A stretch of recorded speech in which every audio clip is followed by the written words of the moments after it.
제가 저 뒤에서 들어오면서 제가 칠판에 써놓은 걸 제가 봤는데 아주 선이 바르게 그어져 있더라고요. 진정 이것을 사람이 손으로 그은 것인가는 그런 생각이 막 드는 거야. 왜 마음이 바르면 선이 바르게 그어져요, 여러분요. 앞으로 혹시나 여러분들 중에서 의심스러운 사람이 내가 칠판에 나서 선 그어보라 그럴 거야. 마음이 바른 사람은 선이 바르게 그어지는 거예요. 예, 바르게. 예. 또 비웃는 분들이 지금 한 3분 계셨습니다. 비웃는 분들이. 우리 여기 지금요. 자, 사업 시행 방식과 사업 시행자 설명을 드렸고 핵심은 뭐냐 그러면 조합이 사업 시행자가 될 수 없는 사업이 뭐라 그랬어요? 주거 환경 개선 사업. 조합이 죽었다 그랬지. 그다음에 환지 방식으로 할 수 없는 사업이 한 개. 재건축 사업. 이거 내가 1년 내내 떠들어. 그리고 시험장 가면 틀리고 돌아와. 예. 그리고 나서는 또 안 배웠다고 막 그런 사람들이 있고 양심 있는 사람은 배우긴 배웠는데 제가 실수한 것 같다는 거예요. 절대 그러시면 안 됩니다, 여러분요. 계속 시험 나오는 것들이고 그 다음에 이제 여기요 사업 시행 계획 인가라는 게 나와요. 사업 시행 계획 인가. 우리 건축법에서는요 건축 허가를 받아야 건물 지을 수 있거든요. 정비 사업에서는 사업 시행 계획 인가를 받아야 정비 사업을 할 수가 있어요. 그러면은 이 사업 시행 계획 인가가 얼마나 중요한 거냐 그러면요. 저기 옥수 13구역 있잖아. 제 13구역 서울의 달 촬영지. 저기가 정비 사업 시작해서 사업 시행 계획 인가 받는 데까지 25년 걸렸어요. 그러면 사업 시행 계획 인가 받잖아요. 그때부터 입주까지 5년이면 돼요. 5년 걸려요, 딱. 그래서 지금요 가장 논란이 되고 있는 것 현재 주목받는 데가 서울의 한남동이에요. 서울의 한남동 그 위치가요 바로 한강 바로 옆이거든요. 아주 괜찮아요, 한남동이요. 그래서 그 한남동에서 지금 재개발 사업하는데요. 사업 시행 계획 인가를 곧 받는다 그러는 거예요. 곧 받는다. 그러면 우리가 지분값이 폭등하는 거, 낡은 주택값이 폭등하는 시기가 사업 시행 계획 인가 받고 난 다음 폭등해요. 예, 엄청나게 올라요. 그 이유가 뭐냐면 인가를 못 받고 요 앞에서 주저앉아서 사업이 중단되는 경우가 굉장히 많거든요. 예, 인가 받는다는 뭐예요? 사업이 이제 시작된다는 거예요. 예, 그래서 인가 받기 직전이 값이 제일 싸. 지분값이. 인가 받고 나면 지분값이 폭등해요.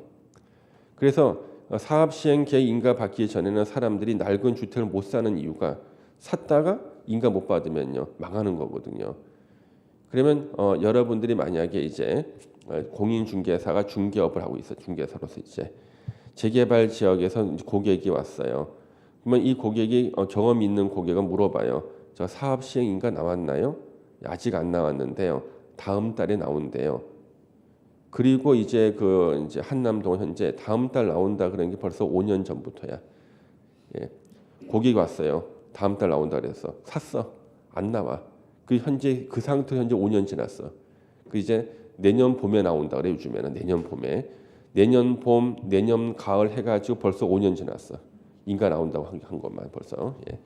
그래서 진짜 인가 나오는지 안 나오는지는 실무적으로요 2주 전에 알 수 있어. 이전에.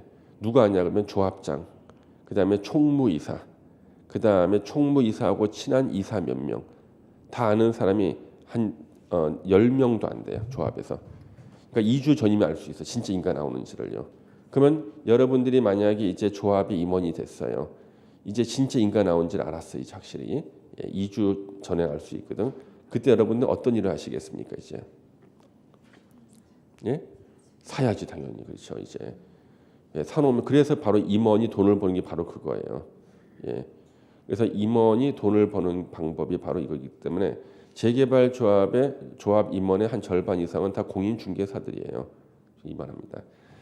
요때지 이렇게. 그러면 사업 시행 계획서를 작성하는 거예요. 사업 시행 계획서를 이제 작성을 해가지고요. 사업 시행 계획 인가를 받아요. 이때 이 사업 시행 계획 인가를 받게 되는데 이때 사업 시행 인가는 누가 내주냐 그러면 시장 군수 등이 이 사람이 인가권자가 됩니다. 인가권자는 시장, 군수 등. 그러면은 우리 강동구에서 사업시행계 인가권자 누구예요? 강동구청장. 그래서 여기까지 오는데 25년 걸렸다고. 그래서 인가 받잖아요. 플랜카드가 걸려요. 경축. 이렇게 플랜카드 걸립니다. 그래서 재개발이나 재건축하는 지역에 인가 받죠? 플랜카드 걸리는 거. 정축. 왜? 이제 앞으로 5년만 있으면 입주하는 거예요. 앞으로 5년만 있으면 입주하는 겁니다. 그리고 이제 사업 시행 개인가 고시 후에 이제 120일 내에 분양 공고를 해요. 이게 뭐냐면 자 이제요 재개발 재건축 시행이 확정이 됐습니다.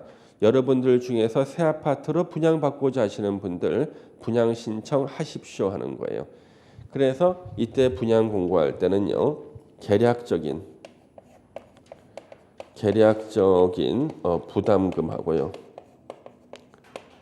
부담금 내역하고 언제까지 분양 신청하시라는 분양 신청 기간 등을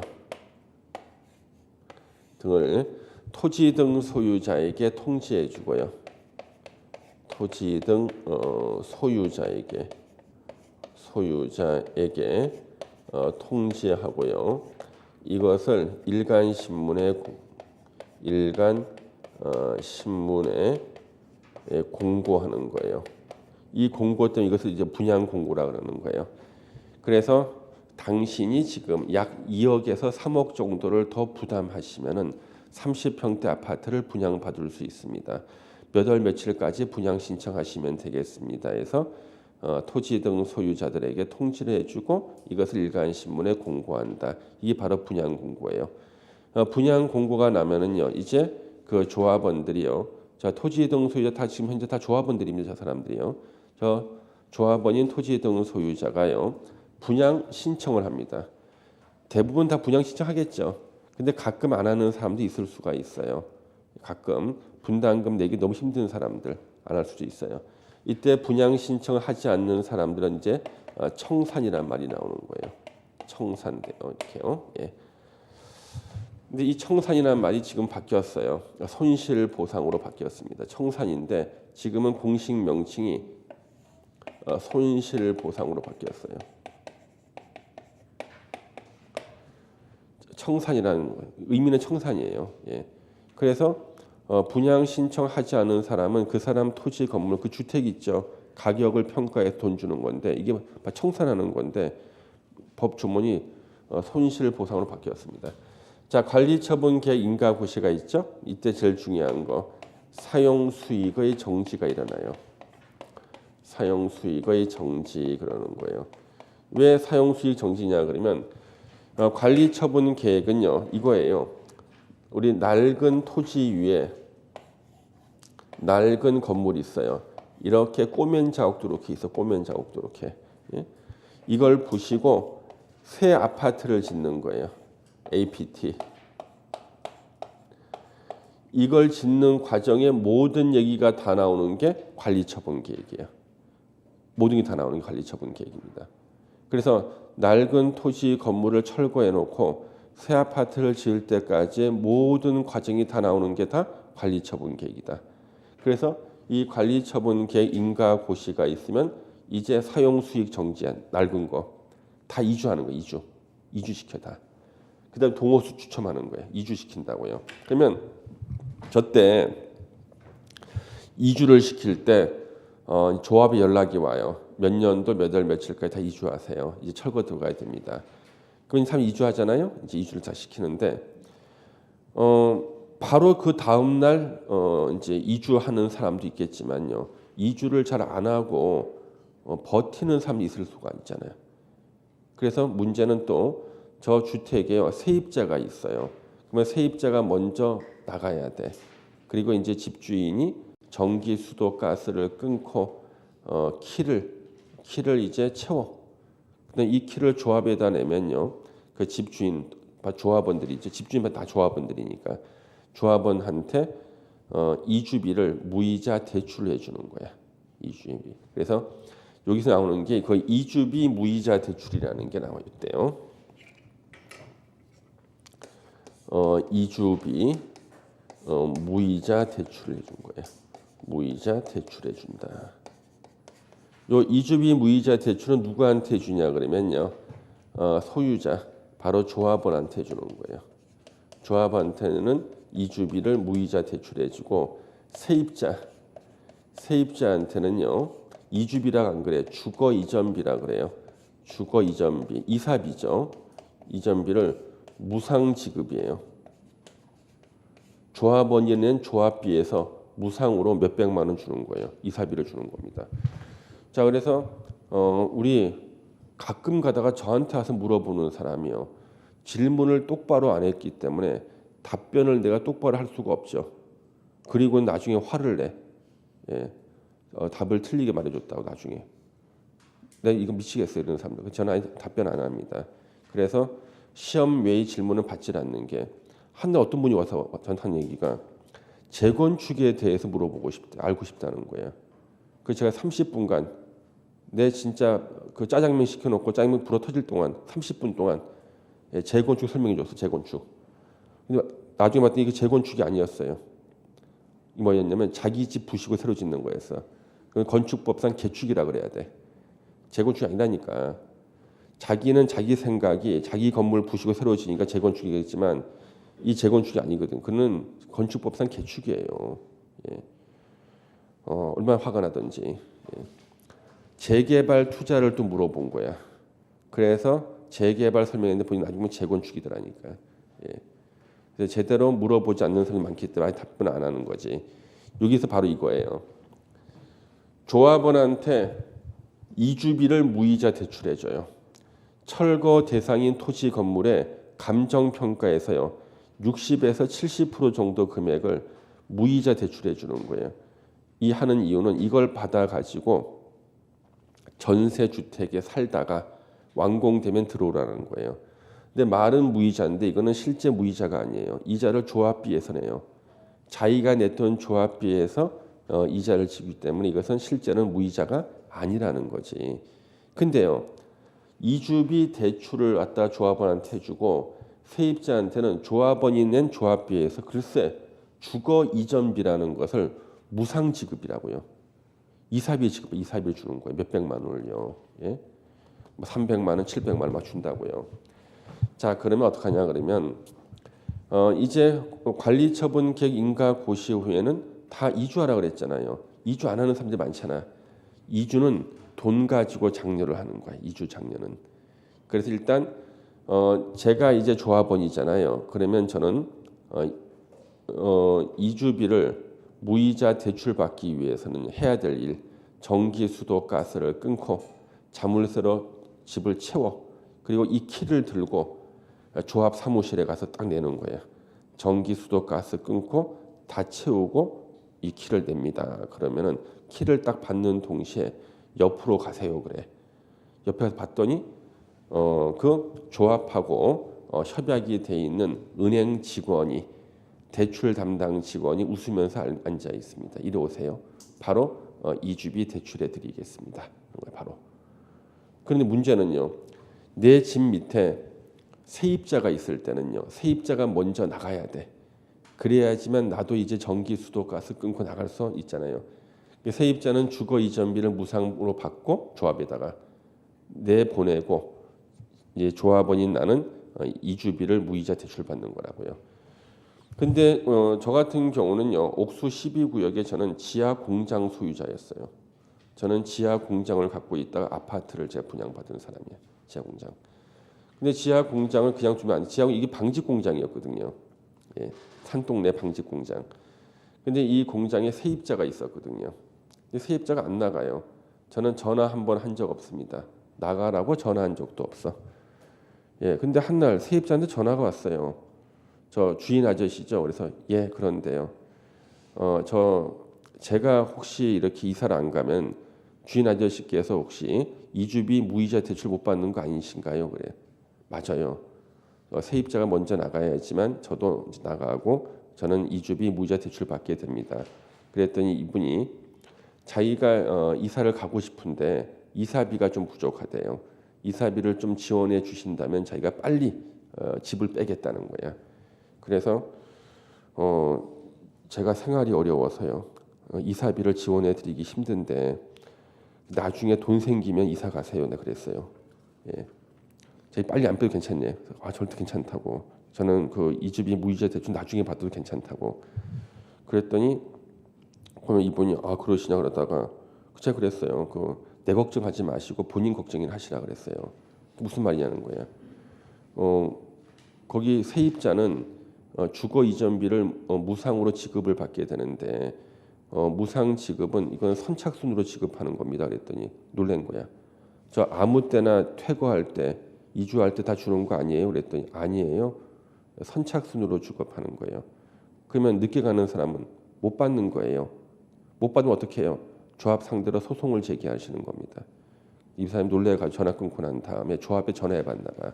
나 세입자인데 주거 이전비는 아무 때나 가서 주는 거 아니냐 그랬더니 아니라는 거야. 실무적으로는요 95% 정도만 금액을 딱 만져놔. 그리고 선착순으로 주는 거야. 실무가 이게 실무야. 그래야지만 세입자 빨리 나갈 거 아니에요. 그렇죠? 아무 때나 온다고 다 주면은요 나가 안 나가지. 선착순으로 주는 거야. 선착순으로. 그 700만 원 정도를 선착순으로 막 주는 거예요. 그랬더니 그 조합 직원이 지금 얼마 안 남았어요. 다 받아 가셔가지고 이제 앞으로 이번 주나 다음 주 이번 주 정도 되면은 다 이거 남아 있는 금액 다 나갈 것 같다. 그러면 못 받으면 어떻게 해요? 그러면 지금까지 안 나가고 한 사람 잘못이지. 조합 상대 소송하세요. 그래 조합 상대로. 소송 이기면 줄게 그런 거예요. 그러면 소송비를 알아봤더니 착수비가 400만 원이야. 변호사 착수비가 400만 원이야. 그러면 소송해봤자 변호사비 다 주고 나면 남는 것도 없어. 예. 난리 난 겁니다. 이분은요. 아무 때나 가면 주는 줄 알았는데 실무는 그렇지가 않아. 항상 선착순으로 해야지만 빨리 퇴근을 하거든. 30분 지났는데 저한테 전화가 온 거예요. 내일 나가겠대. 그랬더니 보증금 빨리 돌려달라는 거예요. 그래서 여러분 보증금은 오늘 나간다 그랬을 때는 우리 언제까지 돌려주면 돼요? 3개월까지 돌려주면 되죠. 3개월. 그렇죠? 예. 그래서 제가 오늘 나가신다 그랬기 때문에 3개월 후에 돌려드리겠다 그랬더니 안 된다는 거야. 그래서 무슨 소리냐고. 3개월 후에 돌려주면 된다 그랬더니 이분이 또 전화 끊고 근처 부동산에 물어봤나 봐. 그랬더니 맞다는 거야. 3개월 있다 돌려주면 된대. 당신이 계약 중간에 나가는 거니까. 예. 그래가지고 하루에 전화를 20번씩 하는 거야. 바로 내일쯤 나갈 테니까 보증금 좀 빼달라. 자기 나가야 되는데 그래서 내가 이사비도 없는데 어떻게 이사를 가시려고 그럽니까? 그랬더니 이사비를 빨리 마련해서 가겠다는 거야. 그래서 제가 보증금은 3개월 후에 뽑아주겠다. 지금까지 놀고 있다가 이제 급한 거죠. 그렇죠? 700만 원 받아야 되니까. 이 사람이 제가 뭐 하는 사람인 줄 알면은 나를 상대로 해서 그런 짓을 안 했을 텐데. 그렇잖아요. 네. 그랬더니 이제 그 몇 군데 부동산을 다녀봤나 봐요. 몇 군데 부동산에서 물었다가 그 부동산 중에 한 군데가 제 제자인 부동산 같은 거야. 거기서 이제 안 거야 이 사람이. 예. 그 부동산 비웃는 거지 이 세입자한테. 당신이 지금 그 혹시나 이사비 좀 한 100만 원, 200만 원 받으려고 했는데 그분한테 그러면 당신은 아마 힘들 거다. 예. 이분이 3개월 지나고 안 줄 수도 있다. 그 당신은 소송해서 받아가라고 하면은 어떻게 하겠냐 당신. 소송하고 난 다음에 이쪽에서 이제 남은 금액 있잖아요. 예? 주거 이전비 남은 금액이 다 고갈되고 난 다음에 제가 돈 돌려주면 되거든. 보증금 소송해가지고 그렇잖아요. 그렇게 할 수 있잖아. 근데 어떻게 하려고 그러냐. 예, 난리 난 거예요. 근데 제가 또 사람이 너무 착한 사람 아니겠습니까? 한 일주일 정도 지난 다음에 전화 계속 오길래 그러면은 전기, 수도, 가스를 네가 끊은 다음에 자물쇠 사서 채운 다음에 키를 나한테 가져오면 내가 보증금 돌려주고 당신이 세입자라는 사실을 확인해 주겠다. 그러니까 돈 받을 거 아니에요. 그랬더니 총알처럼 전기, 수도, 가스 다 끊고 들고 온 거야. 다. 예. 우리 근처 부동산으로 우리 제자가 하고 있는 부동산으로 옥수동에. 그래서 제가 바로 이제 돌려줬습니다. 이렇게. 그랬더니 우리 제자들이 저보고 교수님하고 얘기를 하는 걸 들어보고 본인이 잘못했다는 것을 이제 알고 큰일 아무튼 못 밟을 뻔했거든요. 제가 또 워낙 착하니까 이렇게 일주일 만에 돌렸어요. 일주일 만에. 예.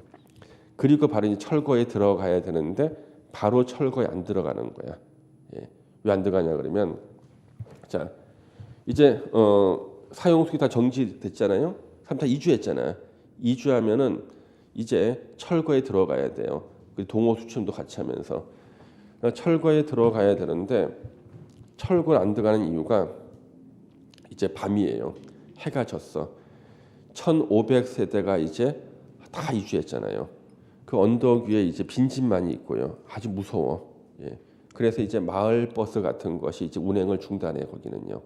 왜? 거기에다가 누굴 내려놓게 되잖아요. 이쁜 여자가 지나가면 실종돼요. 우범지대가 돼요. 사람이 안 살잖아요. 우리 학원에는 이제 뭐 실종되실 만한 분이 없어요. 안심하는데 하여튼 이쁜 여자가 밤에 이 관리처분계 인가 고시가 있었다는 것은 다 뭐예요? 다 이주했고 불이 다 꺼졌다는 뜻이잖아요. 우범지대 되는 거예요. 절대 지나가시면 안 돼요. 실종돼요. 이렇게요. 잡아간다니까. 밝은 곳에서 보고 아니다 싶으면 풀어줘요. 이렇게 걱정할 필요 없어요. 그래가지고 이게 우범지대화가 되고 바로 철거에 들어가야 되는데 이상하게 밤에 트럭이 와요. 트럭이 오는데 내가 냈던 그 키를 들고 트럭이 와가지고요 문을 따고 들어가서 재활용품을 다 수거합니다. 트럭으로 한 차가 나와. 가장 비싼 것이 샤시야. 알루미늄 샤시가 제일 비싸요. 그다음 우리가 저 이주하는 사람들이요 가전 제품 버릴 때 돈 들잖아요. 아직 볼 수 있는 건데 텔레비도 그렇고 쓸 수 있지만 버리려면 돈 들잖아. 그대로 다 두고 가거든요. 이것을 다 실어내요. 재활용품요. 진짜 트럭 한 차가 나와요. 이거 짭짤한 수입이거든요. 그다음 이거 다 틀어내고 난 다음에 이 건물은 재활용품 수거가 다 끝났으니까 철거해도 된다는 표시를 합니다.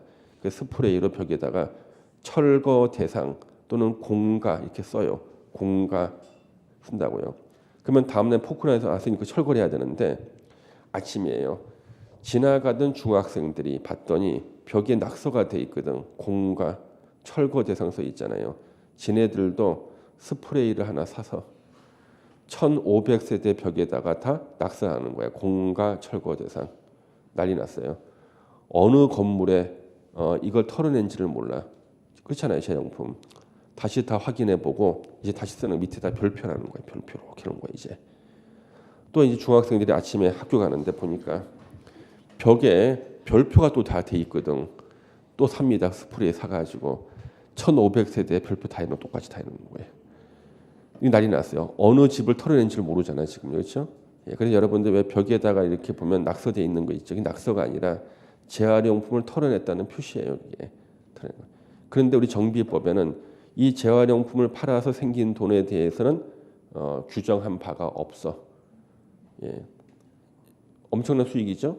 예, 발기 수익이라니까 이게.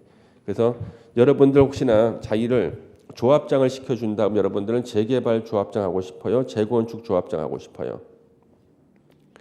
예? 누님 어느 쪽이야? 재건축 조합장 하고 싶어? 재개발 하고 싶어? 조합장. 그렇지. 재개발 조합장이 좋아. 왜? 먹을 게 많이 생겨.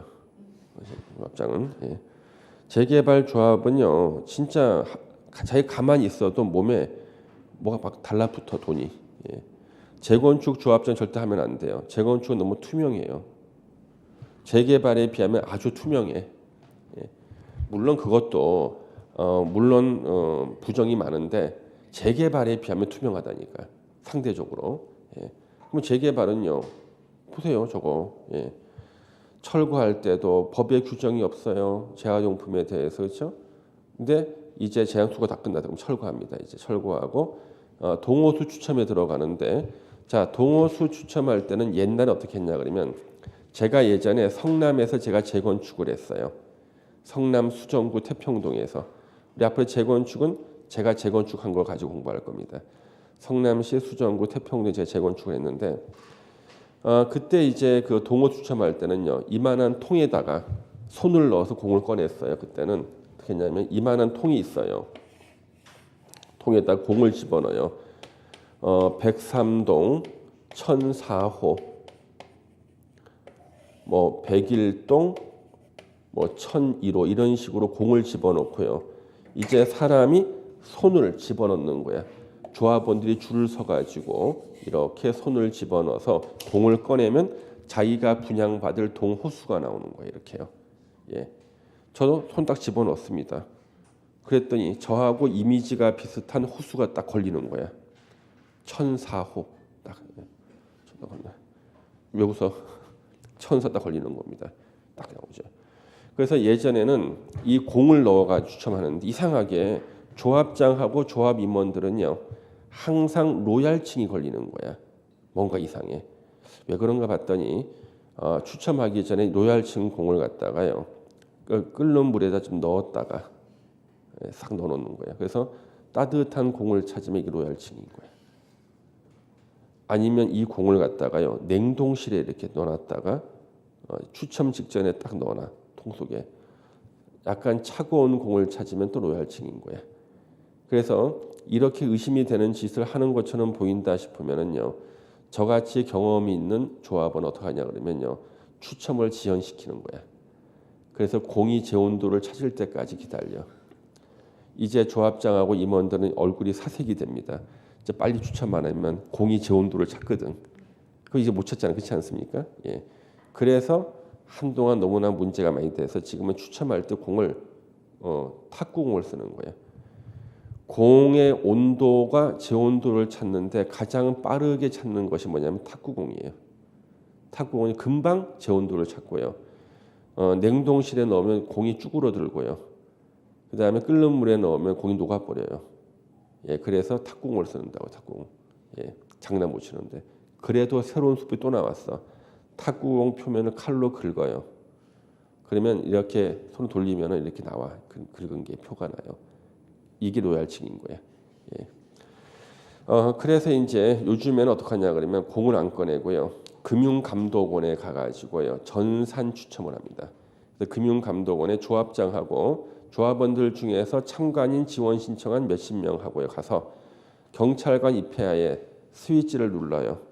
그러면 같은 평형 20평대, 30평대 무작위로 배정이 되는 거예요. 그래서 이 동호수 추첨할 때가요. 제가 성남 재건축할 때는 공권했거든. 뭐 걸렸다고?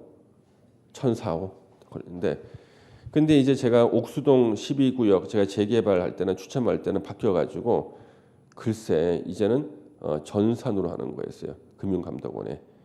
그래서 예전에는 제가 이제 부적을 만들어서 몸에 지니고 막 그랬거든. 예. 이게 안 통할 것 같아 전산에는. 그래서 고민하고 있는데 제 대학교 후배 중에요. 지금 이제 교회 그 집사하는 후배가 있어요. 전도도 많이 하는 후배인데 이 친구가 이제 그 무당을 굉장히 좋아합니다. 전국에 잘 맞히는 무당을 다 꿰고 있는 거야. 용한 무당을. 이 친구가 제가 전화를 했어요. 야, 나 동호 추첨해야 되는데 미리 점 좀 봐야겠다 그랬더니 논현동에 유명한 무당이 한 명 있다는 거예요. 전화번호를 알려주겠대. 전화번호 두 종류가 있대요. 비서가 받는 전화번호가 있고 무당이 직접 받는 VIP 전화번호가 있대. VIP 전화번호. 했더니 오라는 거야. 갔어요. 갔더니 이제 뭐 왜 왔니? 저요. 이제 동호수 추첨이 있는데 제가 며칠 걸릴 건지 좀 알고 싶어서 그랬더니 방울을 딸랑딸랑 막 흔들어 이렇게 이 동자신 부르는 거예요. 그다음에 이제 파란 깃발을 딱 꺼내서 한 번 휘돌고 책상 한 번 때리고 빨간 깃발 한 번 돌리고 책상 때리고 막 하더니 너 8층 걸려 그러는 거야. 너 8층 걸려 그러면서 8층이 좀 낮은 것 같은데요. 층수 올릴 수 없을까요? 그랬더니 또 딸랑딸랑 막 돌리고 책상 치더니 동자신께서 안 된다 그러는 거예요. 그리고 나서 이제 한 달 후에 이제 거기 전산 추첨했는데 제가 803호가 걸린 거야. 저 지금 803호에 살고 있어. 예. 이거 맞힌 거 아니야 이거. 안 믿을 수도 없고 말이야 이게. 803호 살고 이제. 예. 동호수 추첨. 예. 자 이게 동호 추첨이 끝났잖아요. 그러면 이제 여기 딱 나와요. 몇 동 몇 호가 나오죠. 만약에 여기가 이제 자기가 분양받은 거 됐는데 여기는 조합은 분양가가 써 있어. 만약 조합 분양가 이게 5억이다. 토지 건물의 감정평가액이 3억이다. 여기서는 이제 시험에 안 나오지만 비례율이라는 게 있어요. 비례 뭐냐 그러면 감정평가액이 3억이 나왔을 때 3억을 3억으로 평가해 주면 비례율이 100%야. 비례율 110%는요. 3억 3천으로 평가하는 거예요. 비례율 90%는 2억 7천으로 평가하는 거라고요. 자, 비례율 100% 가정하면은 동호수 추첨으로 내가 나온 동호수가 조합원 분양가가 5억이라 그러면 5억 빼기 3억을 해. 그럼 내가 내야 될 분담금이 얼마야? 2억. 2억에 대해서 이제 계약금 20% 4천만 원 내고 중도금 6번에 나눠서 10%씩 2천만 원씩 6번 내고 입주할 때 잔금 20%를 내고 입주를 하는 거예요. 이게 다 관리 처분 계획이 나오고요. 책 한 권이 나오는 거예요. 책 한 권이 이렇게 나오는 거예요. 이렇게. 추첨 끝났죠? 이제 철거에 들어가요. 철거 이제. 그리고 새로 지어 3년 걸려 완공됐어? 준공인가 받고 공사 완료 고시라는 거예요. 이렇게요. 그러고 이제 분양 설계로 들어가는 겁니다. 자, 그러면은 이때 우리가 가장 중요한 게 저 관리 처분 계획인가가 왜 중요하냐 그러면 자, 우리 낡은 땅 위에 낡은 건물을 새 땅 위로 새 건물로 바꿔주는 게 뭐라고? 관리 처분 계획이라고 했잖아요. 관리 처분 계획에서 내가 20평대를 분양받는지 30평대를 분양받는지가 정해져. 관리 처분 계획에서. 관리 처분 계획이 딱 발표가 될 때 내가 몇 평 분양 대상자인지가 정해지는 거예요. 어떤 사람은 분양 대상에서 제외되는 사람이 있어요. 너는 아파트 분양권 못 주겠다 그러는 거야. 이때가 제일 중요하죠. 예를 들면 자, 여러분들 무허가 건축물 소유자는 재개발 지역에서 아파트 분양권 나올까요? 무허가 건축물 소유자는 재개발 지역에서 아파트 분양권 나오냐고. 예? 나와요 안 나와요? 예? 재개발 지역에서는요. 2010년 5월 이전에는 아파트 분양권 나왔어요. 무허가 건축물도. 근데 2010년 5월 이후부터는요. 원칙적으로 무허가 건축물은 분양권 안 줘요. 단 하나의 예외가 있어. 대법원 판례상 조합 정관에서 무허가 건축물도 아파트 분양권 줄 수 있다고 규정한 경우는 줄 수 있어. 자, 그러면 여러분들이 조합 정관을 만드는 사람일 때, 자 보면 재개발 조합 정관에서요 무허가 건축물에 대해서 분양권 준다고 나올까요? 예? 재개발 조합 정관에 무허가 건축물 소유자한테 분양권 준다고 정관에 써놓을 거야, 안 써놓을 거야? 그게 단순하게 생각하지 말고 단순해 너무. 여러분이 조합장이야. 자, 모든 지역 주민은 2010년 5월 달부터 원칙적으로 대법원 판례에 따라서 재개발 지역에서는 무허가 건축물에 대해서는 분양권을 줄 수 없다고 판단했다. 다 알고 있어. 그러면 근처에 있는 그 무허가 건축물은요 가격이 어느 정도 될까? 거의 헐값이야. 분양권 안 나오니까. 근데 단 하나의 예외가 있지. 예? 조합 정관에서 줄 수 있다고 정하면 줄 수 있다 그랬잖아요. 조합 정관 누가 정해? 조합장이. 예. 그러면 조합장은 어떻게 정하는 거야? 무허가 건축물도 분양권 줄 수 있다고 정하겠지. 근거는 뭐야? 무허가 건축물 소유자의 권리 보장을 위해서. 예. 그러면 이 정관 만들기 전에 조합장 해야 될 일이 뭐예요? 다 사들여야지 당연히. 다 사들여야지. 또 짭짤이 또 챙겼다, 그렇지? 예. 그래서 일단 재활용품 수거할 때 좀 챙기고, 그렇죠? 무허가 건축물도 챙기고. 또 하나 여쭤볼게요. 오늘 이제 몇 개 물어보는데 한 문제는 마치고 집에 가야지 그래도 한 문제는. 응? 자, 재개발 지역에서는요 주택 소유자가 아닌 사람도 아파트 분양권을 받을 수 있을까요? 응? 기존의 낡은 주택 소유자가 아니야. 응? 주택 외의 다른 건축물 소유자야. 응? 아파트 분양권 받을 수 있을까? 어때? 정답은 받을 수도 있고 받지 못할 수도 있다야. 예. 왜냐하면 재개발 사업할 때요 아파트 분양권은요 기존의 주택 소유자가 선순위예요. 근데 주택 소유자한테 분양해주고도 아파트가 남으면은 주택 외의 건축물 소유자한테 후순위로 분양해 주는 거예요. 저는 지하 공장 소유자였다고 했잖아요. 지하 공장. 그래서 저는 다 쉬어봤어. 나보다 선수니까 몇 사람인가. 1600세대 아파트를 짓는데 일반 분양이 200세대면 조합원한테 1400세대를 분양해 주면은요. 내가 1400등 안에만 들면 되잖아. 그래서 제 앞에 선순위를 봤더니 1200명밖에 없어. 그러면 나는 1250등 정도에 안착을 한다고. 그럼 저는 아파트 분양 받을 수 있잖아요. 그렇죠? 예. 그래서 제가 지하 공장을 사서 아파트를 분양받았습니다. 예. 제가 지하 공장을 사니까 근처에 공인중개사들이 모여서 지네들끼리 의논을 한 거예요. 방금 소문이 났다. 박종철 교수가 지하 공장을 샀다. 그러면 저분이 상가 분양 받으려고 산 것 같진 않다. 분명히 아파트를 분양 받으려고 할 것이다. 너 그거 어떻게 하냐 그랬더니 예전에 강의 시간에 본인은 옥수동에 한강이 보이는 집에 살겠다고 한 적이 있었다. 몇 년 전에 제가 기억이 난다는 거예요. 아 그러면 분명히 본인이 살려고 아파트 분양 받는 건데 그러면 지하 공장이 어떻게 아파트 분양권이 나오지? 고민스러운 거예요. 이 사람들이 그것을 찾아내서 공부할 사람들이 아니거든 중개. 예. 공법 50점 맞고 붙거나 40점인데 중개법 때문에 붙거나 이런 분들이 있기 때문에. 예. 그래서 저한테 그 대표가 한 분 오셨어요. 그래가지고 물어보길래 그 분양권 나온다. 내가 잘 시험봤다 그랬더니 그때부터 이제 주택이 아닌 걸 또 중개하기 시작한 거야. 중개하기. 예. 자 그래서 이제 요 과정이 있죠. 요 과정을 이제 거치게 되는 겁니다. 그래서 완공이 됐다. 그러면 대지 확정 측량 토지 분할 절차를 거쳐서 뭘 한다는 거예요? 소유권 이전해 주죠. 이전의 고시. 예. 처분. 자기 앞으로 등기하고 이제 청산하는 겁니다. 이 과정을 거치는 거고 거기 여러분들 190페이지 보면 정비사업조합 나오죠. 자 정비사업조합은요. 조합 설립하기 전에 미리 추진위원회라는 걸 만들어야 돼요. 공식 명칭은 조합 설립 추진위원회. 줄여서 그냥 추진위원회라고 불러요. 예. 그래서 추진위원회를 만들어서 이 추진위원회가 정비사업조합을 설립하는 거예요. 예. 정비사업조합을 설립한다. 그 다음에 정비사업조합은 명칭은 조합이지만 성질은 법인이에요. 그래서 밑에 동그라미 2번 보시면 주된 사무소 소재지에서 설립 등기를 했을 때 성립합니다. 정비법이 없는 내용은 민법 중 사단법인에 관한 규정을 준용하게 돼 있고요. 예. 오른쪽에 정비사업 할 때 가로 1번 보세요. 사업시행계획의 작성이라고 나오죠. 자, 우리 사업시행계획서 작성해서 인가받는다 그랬죠. 예.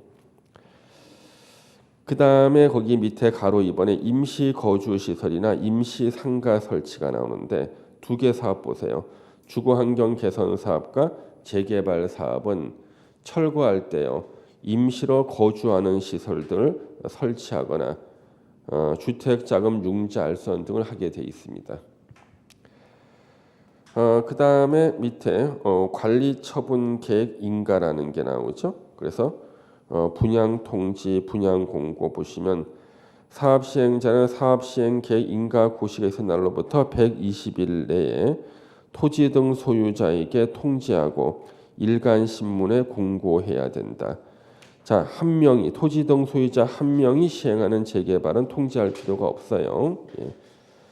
우리 가로 2번에 이제 관리처분 계획 수립이 나오죠. 관리처분 계획 내용 안에 들어가는 게 박스에 나옵니다. 이 박스는 시험 보기 전까지는 공부를 하고 가야 돼요. 시험 보기 전까지는 내년에. 이 관리처분 계획 내용이고요. 실제 관리처분 계획은 책자로 만들어서 조합원들한테 배포를 해요. 그러면 조합원들이 이걸 읽고 무슨 말인지 궁금하다고 질문하고 싶어도 기본적으로 아는 게 없어서 질문을 못해요.